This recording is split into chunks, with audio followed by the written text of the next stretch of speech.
Kadang-kadang tengah masak, ada yang kata, masak apa tu? Tengok-tengok belakang kita tu, tinggi. Tinggi. Jadi kan kita jadi, ibu jadi macam nak gila time tu. Ibu jadi nak gila, tiap-tiap hari nampak jin. Setiap corner dalam rumah tu nampak jin. Lepas tu jin tu bertukar. Daripada bertocang lagi, dia bertukar jadi perempuan. Kita heran, tadi kan dia tocang ke, ni dia tukar jadi orang. Dia asyik bertukar-tukar macam tu. Bila ibu tengok dalam cermin, ibu nampak diri ibu tu, tapi muka yang muka Pontianak. Dia jadi macam. Assalamualaikum. Terima kasih kepada anda yang sudi untuk klik video kami pada hari ini. Semoga anda semua dilimpahkan rezeki yang melimpah ruah dan diberilah kesihatan yang baik. Amin amin ya rabbal alamin. Okey, alhamdulillah. Kami sebenarnya hari ini adalah hari yang bertuah kami, di mana ada seorang kata insan yang hebatlah, yang sudi untuk ke studio kecil kami ini dan bagi menceritakan ataupun berkongsikan dengan kita tentang perubatan untuk merawat orang yang terkena sihir. Yang ada satu lagi mengenai hijab mata, mengenai kuasa psikik dan benda-benda yang kita rasa benda tu selama ni kita dengar saja, dan kita nak dengar ahlinya bercerita kepada kita. Jadi sebelum tu saya perkenalkanlah dulu Ibu Nil. Ibu Nil, terima kasihlah sebab sudi mai ke studio kami. Ibu Nil, boleh tak ceritakan sikit tentang latar belakang Ibu Nil? Terima kasih kena jemput ibu ke studio ni. Ibu pun rasa gembira sebab dapat menceritakan tentang jejak-jejak spiritual. Ibu sebenarnya buat perubatan Islam, tapi lebih kepada perubatan alternatif. Maksud perubatan alternatif tu dia lebih kepada cakra, aura dan tenaga. Nama perubatan kami adalah Seven Services. Yang dimaksudkan 7 tu adalah 7 titik latifah. 7 titik latifah pada diri kita tu, iaitu apabila kita nak membuat pembersihan, kita perlu bersihkan dulu 7 titik latifah pada diri kita. Lepas tu baru mulakan dengan perubatan. Kalau setakat kita buat perubatan tapi 7 titik latifah tu tak clear, dia tak menjadi. Maksud 7 titik latifah tu adalah cakra belakang kita, cakra bawah pusat, atas pusat, lepas tu dada kita, tempat percakapan kita. Titik ni di sini adalah penglihatan kita pada alam. Akhir sekali mendapat ilmu kat sini. Kita kena bersih semua tu dulu. Okey, apa yang ibu buat ni lebih kepada mengikut warisan Sunan Kalijaga. Ilmu hikmah warisan Sunan Kalijaga. Itu adalah perubatan ibu. Alhamdulillah. Dahsyat kau tu. Saya orang kata dengar orang buat perubatan Islam, merukiah orang semua ni, boleh dikatakan agak menjadi kebiasaan lah dalam zaman sekarang ni kan. Lepas tu kalau kita tengok perubatan tradisional pun menjadi satu pilihan lagi. Tapi saya nak tanya ibu lah, apa beza alternatif dengan perubatan tradisional ni? Okey, perubatan tradisional ni lebih kepada, kalau tradisional ni orang belajar, maksud dia macam ni, dia belajar dengan ustaz ke siapa ke, bagaimana nak merawat orang tu, belajar ikut. Bila dia berubat pun dia berubat yang sama. Tapi bagi perubatan ibu ni, perubatan alternatif ni, kita tak pergi fokus ke satu benda tu saja. Dia perubatan ni sentiasa kita kena tengok perubahan. Sebab kita kata jin. Bila kita buat sesuatu benda yang kita kata suruh dia pi, tapi dia ada alternatif lain. Jadi kita kena belajar untuk capai alternatif tu. Maksudnya kita punya ilmu kena sentiasa berkembang. Dia tak stay kat situ saja. Contohlah kalau kita kata orang tu histeria, kita baca ayat-ayat macam tu kan. Tapi jin lah ni, dia bijak. Dia boleh berlakon macam dah habis dah. Macam tu. Tapi bila rawatan ibu ni, kita pergi ke dalam lagi, betul ke dah habis? Betul ke dia tak patah balik? Kita ada cara dia untuk kita test orang yang kena apa pesakit itulah, kita test balik adakah dia masih sakit ataupun dia pura-pura buat baik macam tu, buat dia dah pulih lah gitu. Macam dengan ibu kan, ibu dah berapa lama ibu dalam dunia merawat orang ni? Ibu dah merawat orang selama 25 tahun. Ui, lama itu. Bermulanya daripada ibu dulu memang ibu tak suka merawat.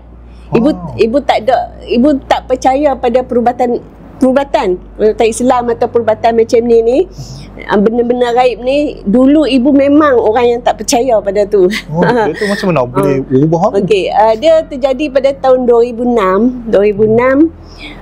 Masa tu ibu duduk di Mersing, di Camp Iskandar. Tempat tu tempat gym tendang lah orang kata.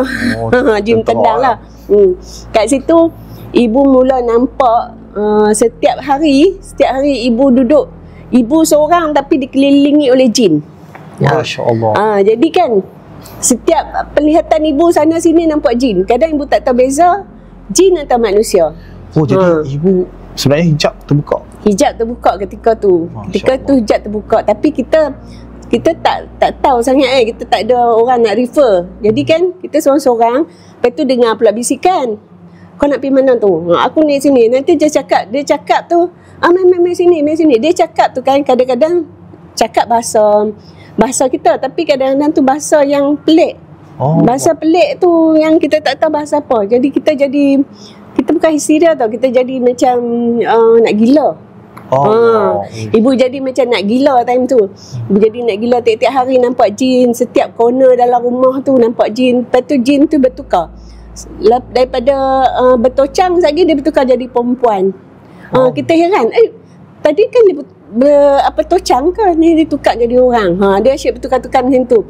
Ibu masa tu memang ibu minta, ibu dah tak tahu apa nak buat kan. Duduk dalam rumah pun dah tak selesa dah, asyik lari turun bawah je. Kadang-kadang tengah masak, ada yang kata, masak apa tu? Tengok belakang kita tu tinggi. Tinggi. Jadi kan kita jadi sentiasa dalam ketakutan. Ibu seorang? Ya? Ibu seorang ke? Masa tu ibu seorang. Anak ibu dia pergi ke rumah kawan, yang lagi seorang kecil. Kecil lagi. Jadi masa tu dia baby lah lagi. Jadi kan ibu sentiasa dalam ketakutan. Suami pula masa dia kan komando, selalu tak ada rumah. Lepas tu ibu pun minta pada Allah ketika tu. Selepas kita takut sangat tu, kadang-kadang kita lupa tau. Kita ni terlampau fikir yang biasa-biasa ni. Sampai bila kita dah terlampau takut pun kita minta pada Allah. Ya Allah, ya Tuhanku, matikanlah aku. Ibu minta supaya ibu ni dimatikan. Ibu tak nak hidup lagi. Lepas tu tiba-tiba adik perempuan lah, hari lain tu dia call. Dia kata okey ke? Kata tak okey. Dia kata jom pergi berubat. Dia kata jom pergi berubat. Bila dia ajak pergi berubat tu, ikutlah dia. Ikut pergi Lenggong Perak. Ibu pergi dalam perjalanan, ibu pergi Lenggong tu dalam kereta tu. Ibu rasa ibu tertidur, tapi rasa macam tak tidur. Mungkin kita dalam khayalan macam ni kan. Ibu penampakan ibu tu, ibu duduk atas tandu tau, tandu. Tandu tu ibu ada tu, ibu pakai pakaian puteri. Yang bawa ibu tu adalah askar, bukan askar tau, panglima. Panglima diraja bawa ibu. Ibu duduk diam sampai dia orang turunkan ibu. Rupanya ibu dah sampai kat tempat berubat tu. Bila sampai kat situ, perawat tu kata, dia kemudian tu dia jadi tok guru ibu lah. Dia kata, ibu panggil dia Abah lah. Abah tu kata, sebenarnya kamu ni diganggu saka. Kamu diganggu saka, dia kata. Sebab tu kamu jadi macam ni. Lepas tu dia kata kalau nak berubat boleh lah. Ibu pun berubat putus saka. Putus lah, bukan buang. Dia kata kalau buang mai balik. 3 bulan kita tu jin tu 3 hari je. Ada beza. Jadi ibu pun putus saka. Dia kata okey, balik. Bila ibu balik, dia tak sudah kat situ. Balik tu jadi lagi teruk. Jadi lagi teruk tu sebab bila ibu tengok dalam cermin, ibu nampak diri ibu tu Tapi muka yang muka Pontianak. Dia jadi macam makin lama tu ibu makin macam boleh kita, kita tengok perubahan kita tak ada perubahan. Kita tak ada perubahan, tapi kita rasa juga macam kita nampaklah tok guru tu buat betul-betul kat kita kan, tapi pasal apa tak ada perubahan macam tu lah. Tapi ibu tak putus asa. Rumah dia jauh daripada Mersing, nak pergi ke Lenggong tu memang jauh. Tu ibu patah balik pergi sana. Ibu patah balik, ibu tanya pasal apa ibu tak berubah pun. Dia kata sebenarnya abah tunggu kamu datang. Kalau kamu tak tanya, setakat tu saja. Jadi bila ibu tanya, dia kata macam ni, sebenarnya kamu ni insan terpilih. Leluhur kamu nak kamu buat perubatan. Kamu dipilih untuk menjadi seorang perawat. Jadi kalau kamu datang semula, bermakna kamu ada inisiatif untuk buat perubahan, kata. Lepas tu ibu katalah kat dia, saya tak suka merawat orang, saya tak suka benda-benda tu semua, saya tak suka. Saya jenis yang moden-moden ni. Dia kata, tapi dah terpilih, kamu kena ikut. Kalau kamu tak ikut, kamu akan alami apa yang kamu alami tu. Lepas tu okeylah, start daripada hari tu. Rupanya nak buat macam mana tahu untuk pulih tu, kita kena belajar ilmu kerohanian. Maksud belajar ilmu kerohanian tu, kita kena mengenal diri lah. Mengenal diri, kita kena kenal roh tu apa peringkat roh, kita kena kenal semua. Lepas tu kita kena kenal zikir yang sebenar. Lepas tu kita kena tahu Fatihah tu apa pada diri kita. Semua tu kita kena tahu untuk pulih diri kita. Macam dengan Sufi pun ada juga. Ya, tu ilmu Sufi. Dia tarikat tau. Lepas tu sebelum ibu datang tu kali kedua tu, ibu ada rasa macam sangat tertekan. Ibu menjerit dalam rumah tu lah. Ibu menjerit sekuat hati. Ibu perasan satu benda putih keluar daripada diri, bulat. Dia ada mulut je, mata apa semua tak ada. Dia punya jeritan tu, ibu rasakan ibu dengar satu dunia ni. Macam bergaung tu, satu dunia tu kita lah kan. Bila ibu tanya Tok Guru kata tu adalah diri batin kamu yang selama ni terbelenggu. Dia nak melepaskan diri, dia nak lepas. Kelak dari ibu. Dari diri batin ni, dari dalaman kita tu, dia nak lepas, dia nak suruh kita keluarkan dia. Keluarkan dia, kita cari ilmu lah. Daripada situlah ibu mula belajar. Banyaklah perjalanan pelajaran ibu tu sebenarnya bukan kepada macam mana nak hafal Quran apa semua tu, tak. Tapi ilmu-ilmu dia yang macam contoh lah. Ibu bagi satu contoh kan. Contoh, dia suruh ibu pergi kat kubur. Pergi kat kubur, duduk kat kubur tu pukul 1 pagi. Berani ibu. Dia akan ambil balik ibu pukul 4 pagi. Pukul 4 pagi. Jadi bila ibu duduk kat kubur tu, seorang je tau. Seorang je. Adalah ramai orang belajar, tapi setiap orang tu dia tempat-tempat dia masing-masing. Tapi ibu duduk kat situ seorang je. Bila ibu duduk kat kubur kan, kita macam okey, setuju sebab dia ada. Bila dia tak ada, kita rasa lemak kan macam. Lepas tu dengarlah bunyi cengkerik lah, bunyi apa-apa, dia jadi takut lah. Jadi takut sampai nak apa ni. Bila takut tu kita tak bergerak sebab kita takut kan.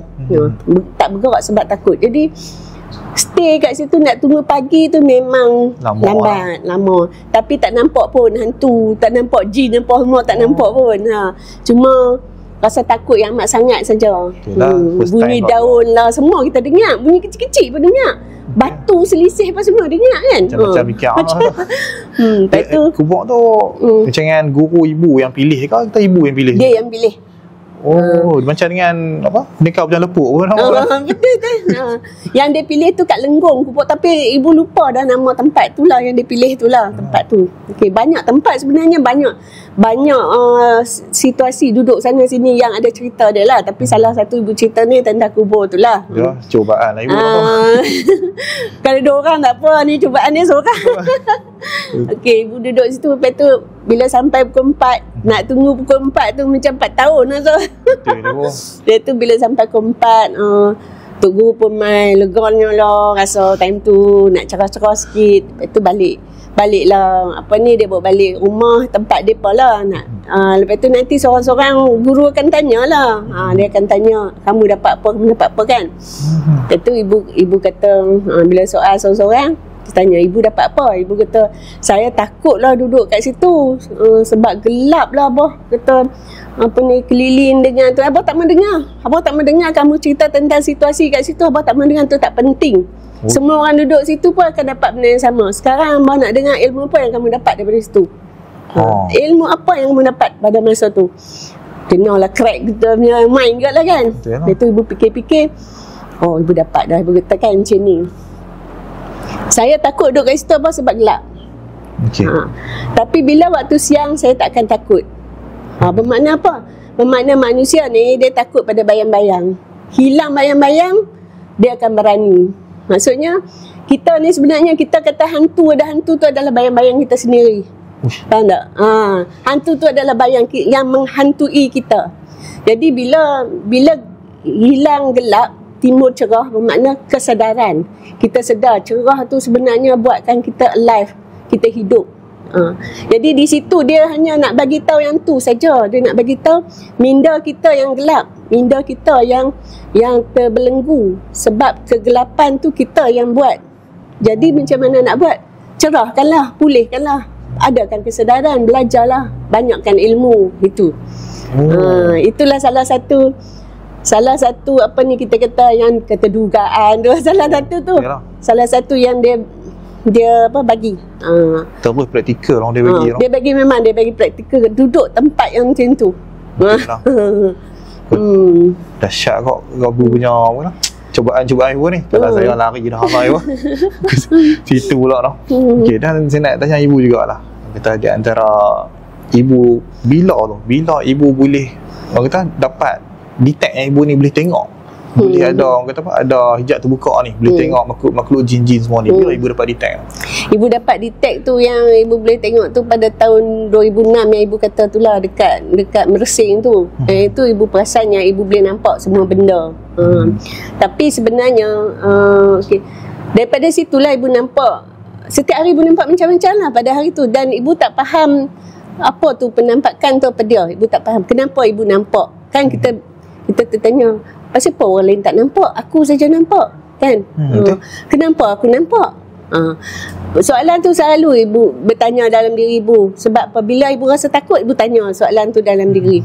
Sampailah ibu dapat jawapan. Jawapan dia adalah macam ni tau. Kita nampak sebab kita terpilih. Hijab kita terbuka. Tapi sebenarnya kita nampak tu bukan di alam kita. Kita nampak di alam jin. Kita nampak penampakan tu di alam jin. Kalau orang lain dalam alam kita tu, di alam kita tu, dia tak boleh nampak macam kita sebab dia tak ada penampakan ke alam jin. Jadi kalau kita kata takut pun pegang pun tak dapat, kosong. Sebab itu bukan alam nyata ni. Alam jin tu, alam haib tu. Mana kata pandangan dia ke ataupun diri dia termasuk dalam alam gaib tu? Pandangan kita termasuk ke dalam. Kalau ibu tengok, ibu pernah juga pandangan ibu dibawa ke alam jin kan. Sebenarnya alam jin tu mula-mula kita nak sampai, dia ada satu pintu gerbang yang besar tu. Sampai pintu gerbang tu, masuk dalam pintu gerbang tu, dia ada teratai warna biru. Teratai biru, lepas tu dia punya ayak tu semua hitam. Ayak kali hitam? Ayak hitam. Ayak hitam, tiba-tiba ada teratai cantik kan. Tu penampakan dia mula. Jadi fantasi ya? Fantasi. Itu, lepas tu kita jalan-jalan lagi, ada dia punya building, bangunan dia berbentuk apa ni, jinnya tanduk. Bentuk tanduk. Sampai tinggi tu berbentuk tanduk. Tapi penampakan tu ibu punya. Faham tak? Kalau orang lain punya penampakan, kita tak tahu. Sebab tu alam jin tu kita rasa kita nampak tu, orang lain nampak macam mana kita tak tahu. Tapi bila kita tengok dalam filem, lebih kurang je. Mana ada orang baru nampak macam kita nampak. Dia kira dia berubah sikit-sikit je lah. Dia tak ketara sangat. Macam kita kata hantu lah rupa macam mana. Orang lain tu pun nampak macam tu juga kan. Kadang penampakan tu kita boleh cerita sama dengan orang tu. Boleh jadi macam ni lah ibu. Bermakna mana kata dia ikut setiap orang punya, orang kata kita cakap aura lah kot. Aura orang ni akan nampak macam ni. Macam tu. Aura A ni nampak macam tu pula. Dia lah rupanya lagu tu orang. Sebab jin ni, kita kata macam ni lah, kita kata ada orang kata nak bunuh jin. Pernah dengar tak? Pernah. Bunuh jin tu, bunuh. Sebenarnya bolehkah kita bunuh jin? Kita tak boleh sebab kita tak dapat pegang dia. Dia dalam hakikat, jin tu dalam hakikat. Kalau kita pegang kita tak dapat apa. Macam kita kata asap lah. Sebenarnya bukan bunuh, tapi perintah. Perintah. Contoh kan kita kata botol kan. Perintah kan jin tu masuk dalam botol, bukannya tangkap bubur dalam botol. Betul. Kalau kita tak dapat, macam mana kita nak dapat perintah dia? Kita kena jadi khalifah dulu pada diri kita. Nak jadi khalifah tu kita kena belajar makrifat, hakikat. Ibu nak kata makrifat tu belum tentu kita dapat, tapi kita belajar ilmu hakikat. Bila kita belajar ilmu hakikat, kita dapat arwah jin tu, bukan kita ambil dia. Jadi kita arwah dia masuk dalam tu, mana kita dah dapat ni lah, tarik jin tu lah. Orang kata hebat, dia tu dapat tangkap, bukan dapat tangkap. Kita dapat arwah ya? Arwah. Ni yang kata first saya dapat tahu benda ni. Kalau kata ibu tak cerita ni, tak sembang ibu ni, saya duk rasa kita yang buh itu lah. Suka duk tengok kadang-kadang orang duk tangkap macam tu kan. Rupanya kita buat arahan. Arah. Macam Aladin lah. Cerita Aladin kan dia arwah masuk dalam tu apa? Dalam dia lampu dia pelita tu. Dia arwah, bukan dia masuk. Go in the masukkan dalam pelita tu. Dia pun masuk. Bukannya. Jadi ibu saya nak tanya jugalah, di sepanjang ibu orang kata boleh tengok ni lah, boleh berhadapan dengan jin, merawat orang tu semua. Apa yang ibu rasa kelebihan dia lah ibu dapat tengok tu? Dan satu lagi, apa yang ibu rasa susahnya lah, teruknya lah bila dapat tengok ni? Ibu boleh share sikit tak? Jadi dia sebenarnya macam ni tau. Mula-mula tahap belajar ibu yang pertama kan. Ibu ada, biasalah kita manusia ni ada rasa macam aku dapat nampak lah kan. Macam dia ada bangga diri tau. Ada bangga diri jugalah, aku dapat nampak. Tok guru sayang aku sebab aku nampak Allah. Kan macam tu. Tapi kan Tok Guru pun gelak lah, okey lah, tapi padahal semua tu salah. Mula kita rasa kita dapat nampak tu dah dahsyat. Sebenarnya nampak tu lah tak dahsyat. Yang kita nampak tu tak dahsyat. Sebab tu kata kalau budak-budak kecil dia nampak jin apa, kita jangan galak kan. Sebab tu tak betul. Yang betul adalah bila tak nampak, guna mata hati. Bila kita belajar kan mula-mula kata dinampakkan ke alam jin. Lepas tu kita belajar. Bila kita belajar, hijab kita bukan tertutup sebenarnya, beralih arah ke sini, ke minda, ke mata ketiga. Dinamakan ajna lah sini. Dia bermula daripada sini pergi ke depan. Pancaran dia kita nampak itu. Jadi kan yang penting kita tak nampak tapi kita rasa. Ilmu rasa tu yang paling tinggi, ilmu rasa. Bila kita rasa tu yang betul. Kalau kita nampak tak betul. Betul lah, pandangan boleh menipu kan. Pandangan tu boleh menipu. Terus aja. Jadi ibu dah sebut pasal mata ketiga kan. Ibu, saya tertanya-tanya jugalah. Boleh ibu explain sikit tak macam mana? Okey, mata ketiga ni macam ni tau. Bila kita ni belajar ilmu, kita kata kita belajar ilmu mengenal diri. Belajar ilmu mengenal diri ni bermula daripada ilmu tarikat dulu. Maksud ilmu tarikat tu kita diuji. Kita diuji ni, kadang-kadang orang putus asa. Selalu macam bila diuji dia asyik pergi merawat, dia tak usaha untuk tak usaha untuk merawat, ataupun dia tak usaha untuk jadikan satu ilmu dan merawat orang. Jadi dia sentiasa di tahap menguji, dia diuji dan dia di peringkat tarikat sahaja. Tarikat tu maksudnya perjalanan. Jadi dia asyik buat perjalanan. Bila dia buat perjalanan, dia kena dugaan lah diganggu jin lah, macam-macam tu kan. Selalu kena buat orang macam tu, di tarikat. Tapi bila dia ada kesedaran, dia usaha pergi ke ilmu hakikat. Ilmu hakikat ni, dia mula mengenal diri, dia belajar kerohanian. Setengah orang nak belajar kerohanian, dia rasakan sayang duit dia. Sayang duit, nak pergi cari guru-guru macam ni, mereka rasa sayang duit. Tak. Jadi bila dia mula belajar ilmu makrifat, ilmu hakikat, ketika tu dia baru kenal, oh tadi tu dugaan, aku dapat tahu yang kalau aku nampak ni, aku kena padamkan penampakan mata, aku hidupkan pandangan mata hati. Yang tu kat hakikat tu dia baru faham. Bila dia faham kat situ, nak sampai ke ilmu makrifat tu, nak sampai ke makrifat ni, dia lebih kepada buat bukan amalan yang kita kata zikir la ilaha illallah tu, tapi yang la ilaha illallah tu di tarikat. Di makrifat ni dia lebih kepada duduk diam, dia renung alam, lagi dalam lah. Lebih dalam. La ilaha illallah tu lafaz dia. Dia rasa Allah hadir, kehadiran Allah dalam diri dia. Dia rasa macam dia dengan Allah tu dekat sangat, bersama dengan Allah. Dia rasa macam tu. Yang tu baru dapat ilmu makrifat. Sebab tu kita kata makrifat tu bukan boleh kita kata kita dapat dah. Allah yang tahu kita dapat ke tak. Patutnya bila dah dapat rasa Allah tu, lagi nak semayang lah. Ni duduk tak duduk, boleh makrifat, tambah semayang dah. Sikit lah. Jadi kan sebenarnya pandangan mata hati tu, itulah pandangan mata hati yang tadi tu, yang kat sini ni kan. Maksudnya bila kita tak solat, maksudnya bukan kita dapat tu bukan ketika kita solat. Ketika kita tak solat, maksudnya bukan tak usah buat solat. Bila kita solat, kita buat perbuatan gerakan tu adalah syariat kan. Syariat, gerakan syariat tu kita solat.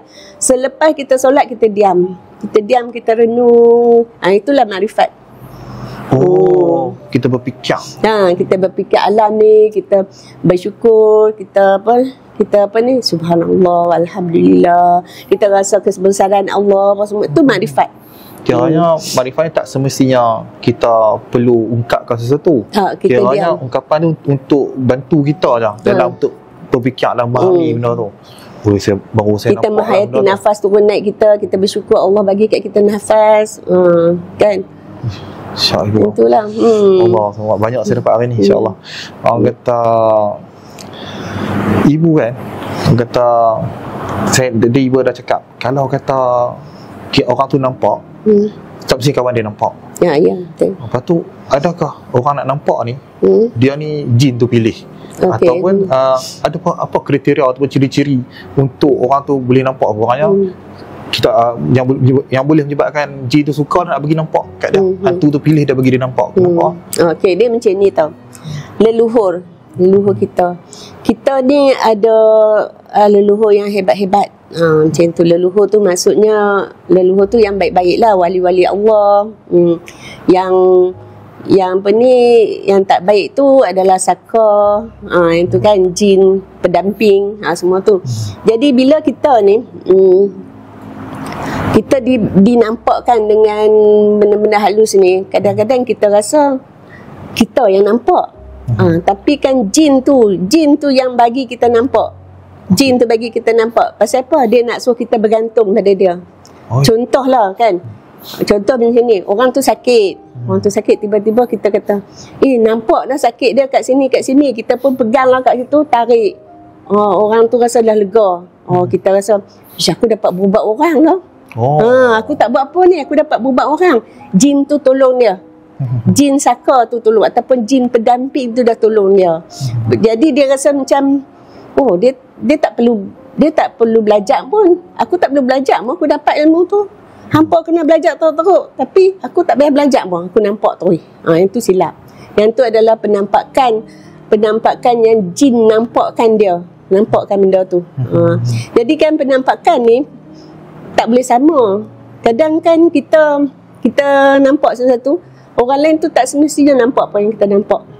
Kalau kita tak boleh tanya dah, nampak tak tadi je ni? Aku tak tahu pun, aku nampak menceling. Tak sama. Tak sama. Itu penampakan tu pada mata kita. Penampakan tu hak kita, bukannya kita boleh suruh orang nampak apa yang kita nampak. Macam tu. Jadi yang orang duk suruh pergi buka hijab mata semua tu macam mana ibu? Dia hijab tu sebenarnya tak perlu buka. Allah pilih orang tu sebenarnya bukan buka hijab tau. Belajar ilmu mengenal diri. Dia bukan nak pi buka hijab tu tak guna sebenarnya. Tu yang kita ada kat setengah-setengah budak-budak lah ni kan. Duk nak suruh orang buka hijab dia lah apa lah semua tu. Kalau dia buka hijab, dia akan jadi orang yang tak seronok nanti sebab dikelilingi oleh jin, bisikan. Maksudnya dia berdamping dengan jin lah. Dia keluar pada fitrah lah. Allah tutup elok lah. Pasal apa kita nak macam tu? Lebih baik kita cari ilmu yang bermanfaat kan. Mengenal diri. Kenapa nak nampak-nampak tu? Sebab penampakan tu buatkan kita tak seronok hidup tu. Kalau nampak, dia akan ganggu kita setiap masa. Yelah, tengah-tengah duk seronok sembang-sembang nampak duk belakang. Alamak. Macam ibu lah ni tak nampak tau. Ibu tak nampak, tapi ibu dapat rasa. Cuma sekali-sekali ibu dapat lintasan ke apa ke, tapi jadi ibu tak heran lah yang tu dia nak main-mainkan ibu. Yang penting ibu tak nampak. Dan saya duk sembang-sembang dengan orang lah kan. Ada orang duduk cerita, saya hijab dia terbuka juga. Tapi hijab dia terbuka, dia dapat dengar je. Dia ada macam dia ada hijab terbuka dengar saja, ada hijab terbuka tengok saja, atau hijab terbuka yang rasa saja. Ada macam tu. Yang betul tu rasa saja. Rasa. Ilmu rasa yang tu yang betul. Baik. Tapi nak sampai ke situ mesti kena ada ilmu. Sebab apa tahu? Bila kita nak berubat orang, kita kena buka majlis. Maksud buka majlis tu istighfar sekali, selawat sekali. Dia ada kunci ke arah tu. Dia kunci untuk buka majlis tu. Kalau kita tak buka majlis, yang datang tu, yang mai tu semua jin. Bukan tetamu dia. Kalau kita buka majlis, kita terlindung daripada jin-jin ni, kita terlindung. Macam tu. Kira Pak ni dalam kat ibu orang. Terima kasih ibu sudi share dengan kami lah. Lepas saya nak tanya kat ibu satu benda lah yang ni. Yang ni sebenarnya dulu saya pernah terbaca. Lepas tu lupa tu. Itu psychic. Psychic. Orang kata benda ni pun sebenarnya memang dah dibuat kajian. Dan orang kata apa? Kajian saintifik pun tak salah ada. Lepas tu kita tengok di Eropah, benda ni dah jadi satu topik yang dibincangkan. Sini pula pun ada. Tapi kadang-kadang orang tu tak tahu dia tu psychic. Jadi saya nak tanya ibu lah, apa beza psychic ni dengan bomo biasa ni? Macam tu lah. Psychic ni dia kadang kita nampak, kita dapat anugerah lah, kita dapat anugerah macam tu, kita dapat terus macam tu. Kadang ada juga yang bersahabat untuk dapatkan tu. Macam contohlah, kita barang hilang, sahabat kita jin ni dia bagi tahu kat mana-mana. Yang tu yang kita berhubung. Tapi kalau yang dapat terus ni jarang ada. Yang tu berhubung dengan diri batin. Diri batin kita akan bagi tahu. Diri dalam tu bagi tahu ni benda ni kat sini. Tapi sebenarnya ilmu tu tak seronok. Ilmu tu tak seronok sebab dia menyusahkan hidup kita. Menyusahkan hidup kita. Orang sampai nak hilang benda kecil-kecil pun orang akan cari kita. Padahal benda tu lumrah lah. Kalau handphone hilang ke, benda hilang ke, kita kena jaga elok-elok lah kan. Ni sampai orang tanya, handphone tak mana ni? Kunci kat mana? Sampai buatkan orang tu rasa hidup dia ni boleh bergantung dekat kita. Kita boleh nampak apa yang macam tu. Bahaya kan. Jadi orang tak doa dulu ke Allah. Orang cari orang lain. Itu. Dia bergantung pada kita sepenuhnya lah. Hilang sikit je bergantung pada kita. Dia macam psychic ni, dia boleh tengok barang hilang saja ke ataupun ada lagi? Ada benda lain. Dia boleh tengok barang hilang, dia boleh nampak, dia boleh rasa kat mana. Macam katakanlah budak hilang kan, budak hilang ke, orang lari daripada rumah ke, dia boleh tahu. Dia boleh tahu dia tu pergi kat mana apa semualah macam tu. Yang tu kalau tanya pada diri batin tu, yang tu baru betul. Tapi tak perlu lama benda tu. Sebab memang menyusahkan hidup kita. Dia susah dari segi mana ibu? Letih ke apa? Dia macam ni lah. Kita tengok yang orang kontak kita kan. Contohlah orang kata handphone hilang kan. Kita duduk tengah buat kerja ni, handphone hilang, kita nak tengok handphone tu. Lepas tu sekejap benda tu kerap. Banyak kali sangat. Sampai orang tu tak mau berfikir sendiri. Tak mau cari balik kat mana pun. Dia terus call kita. Kita ni jadikan hidup kita ni jadi asyik untuk orang saja. Jadi kan simpan lah handphone tu elok. Macam tu lah kan. Sebab kan dia senang sangat nak cari orang boleh tengok tu, dia jadi careless. Kalau jin, kalau maksudnya dia psychic tu, tapi dia ada jin, dia tanya jin ni benda tu kat mana. Sebab kita kalau nak tengok, kita kena tumpu tu.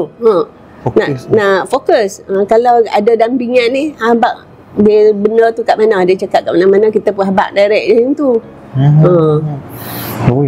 Dia untuk jadi psychic kan, ada certain benda ke yang jadi orang kata yang perlu kita buat? Kau dia memang mai saja. Anugerah lah. Kalau yang kata apa, yang kata bukan melalui jin tu kan, mai saja. Mula-mula kita rasa anugerah, tapi lama-lama kita rasa beban. Dia bukan saya saja boleh belajar lah. Tiba-tiba buat kelas online ajak saya. Ada juga orang belajar. Orang belajar dia guna pembaris. Itu ilmu tajam mulut. Tu yang saya nampak dulu pernah ada TV2 kot, jamak pilih psychic yang boleh ubah barang daripada jauh. Yang tu salah satu ke? Itu salah satu pada tu. Yang tu pada kitab tajam mulut pun ada benda tu. Belajar tu lah. Tapi ibu tak berminat untuk yang tu. Ibu lebih berminat kepada macam mana nak cari kunci permasalahan pada sesuatu masalah orang. Contoh macam ni, dia datang kat kita, dia ada masalah kan. Masalah tu kita tak mau kita yang settle masalah dia. Kita nak dia tengok kunci masalah dia. Sebab apa ibu cakap macam ni tau. Ni tahu kan macam ada yang ibu berubat orang tapi tak pulih. Maksudnya tak pulih tu, dia jadikan masalah pada mental kita kan. Tapi disebabkan kita ni ditugaskan untuk, kalau berubat ni kita jangan masuk ke dalam masalah orang tu. Jadi ibu selalu adakan satu ruang ibu dan ruang dia. Macam tu, ada satu barrier lah kan. Dia macam ni tau. Orang tu dia bila dia main berubat kat kita, kita pun bagi tahu kat dia ada contoh lah, dia ada saka. Lepas tu dia kata dia nak putus saka.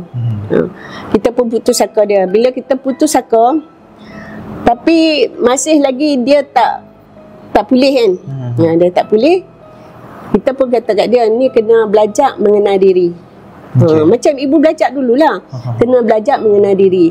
Dia kata tak apalah, saya tak mau mengenal diri lah, saya tak minat apa semua. Dia pun balik. Bila dia balik, dia jadi anxiety. Dia jadi anxiety, takut, macam-macam lah, takut masa depan apa semua tu. Itu sebabkan dia tak mau cari ilmu. Jadi itu kan sebenarnya benda tu dia sendiri kan, tak mau pulih diri dia sendiri. Kalau tak mau pulih tu, kita terang banyak kali pun kita terpaksa tinggal dia. Jadi macam yang mengenal diri ni ibu, memang dia ada cara dia ke? Memang kena belajar ke? Ataupun orang kata dia sendiri boleh buat je? Sebenarnya mengenal diri ni semua orang perlu kan, ilmu, kita kata ilmu hakikat ni lah. Sebab kita kata kalau kita berguru, kita kata belajar mengenal diri tapi tak ada guru, kita akan sesat, kita tak boleh, maksudnya tak sampai. Sebab guru ni akan pandu kita. Sebab bila belajar mengenal diri, kadang-kadang dia jadi bongkak, ataupun dia jadi kita kata rasa diri dah pandai. Rasa diri dah pandai. Jadi mengenal diri tu sampailah kita rasa kita bodoh. Tu baru betul. Nanti baru betul. Mana rasa diri bodoh, dia nak jadi pandai, dia nak cari lagi. Makin banyak kita cari ilmu, makin kita rasa jauh lagi kita tak belajar. Dia umpama laut kan. Kita nampak tenang kat luar, tapi bila kita nampak kat dalam banyaknya macam-macam. Kita pun gali masuk dari dalam lagi sebenarnya banyak terbentang macam-macam benda. Itulah ilmu mengenal diri. Alhamdulillah. Terima kasih ibu dengan maklumat yang saya rasa terlebih load masuk dalam kepala orang ni. Tapi terima kasih Ibu lah sebab kita sudi nak kongsikan dengan kami semua. Dan insyaAllah lah kita lepas ni dapat tu Ibu. Kita bagi Ibu rehat Sat. Sebab lepas ni Ibu akan kongsikan pengalaman Ibu sepanjang Ibu merawat, berjumpa dengan masalah-masalah misteri, berjumpa dengan jin, syaitan macam ni Ibu menghadapi benda tu. Sekarang ni kita nak kenal dulu Ibu. Ni sesi kenal lah ni. InsyaAllah masih Ibu lah. Dan insyaAllah gang, kita akan jumpa di part 2. Jadi jangan lupa untuk tengok di episode yang akan datang. Okey, jadi ingat, jangan tinggal solat, jangan lupa selawat. Assalamualaikum. Assalamualaikum.